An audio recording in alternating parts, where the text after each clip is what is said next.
Starting composting is easier than you think. Here are 7 best practices to get you going and keep your compost healthy. First, pick the right spot. Choose a well-drained, shady area close to a water source. This ensures your compost doesn't dry out or get too soggy.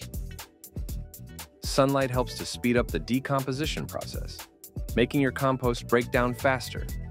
A well-drained area ensures that your pile doesn't become waterlogged, which can lead to rot and bad smells. Ideally, it should also be close to your garden for easy access. When you're ready to spread that rich compost, keep it in a spot where you can easily add materials without hassle.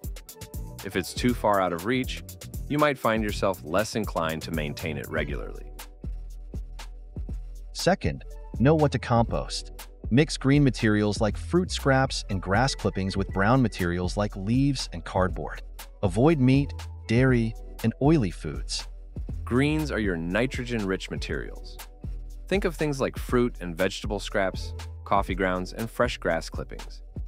Browns are carbon-rich materials like dried leaves, straw, cardboard, and paper. The ideal mix is about 3 parts browns to 1 part greens.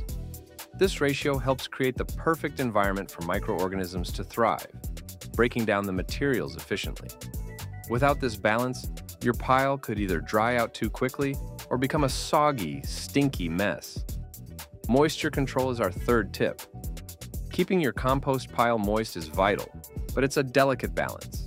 Too much water can drown the microbes that do the hard work of breaking down your compost, while too little water can slow down the decomposition process. Think of your compost pile like a sponge.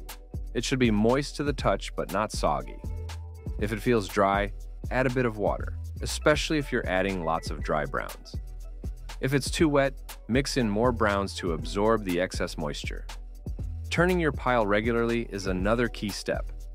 This simple act of aeration introduces oxygen into the mix, which is crucial for the aerobic bacteria that break down your compost materials. Without enough oxygen, your pile can become anaerobic, leading to slow decomposition and unpleasant smells. Aim to turn your pile at least once every 2 weeks. This helps to mix the materials, distribute moisture evenly, and keep everything breaking down smoothly. If you notice your pile isn't heating up or is starting to smell, it's a sign you need to turn it more often. Now, onto what you should avoid putting in your compost. Not everything can go in the pile, and knowing what to leave out is just as important as knowing what to include. Meat, dairy, and oily foods are big no-nos. They can attract pests and cause your compost to smell bad. Also, avoid adding diseased plants or weeds that have gone to seed, as they might survive the composting process and cause problems in your garden later on. Stick to plant-based kitchen scraps, clean yard waste, and paper products like shredded newspaper or cardboard. Checking the temperature of your compost is a great way to gauge how well it's working.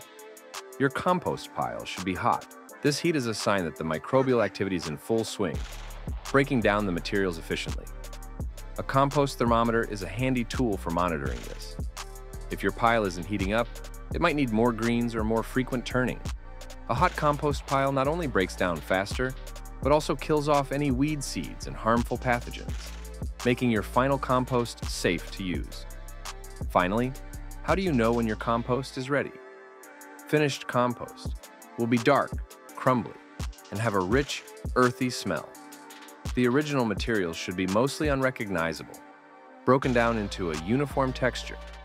Depending on your method and how often you turn your pile, this process can take anywhere from a few months to a year. When your compost reaches this stage, it's ready to be spread in your garden, where it will nourish your plants and improve soil structure. And there you have it, 7 essential tips to create the best compost pile. With these steps, you'll be well on your way to producing nutrient-rich compost that will supercharge your garden. If you found this guide helpful, don't forget to like, subscribe, and share it with fellow gardeners. Happy composting!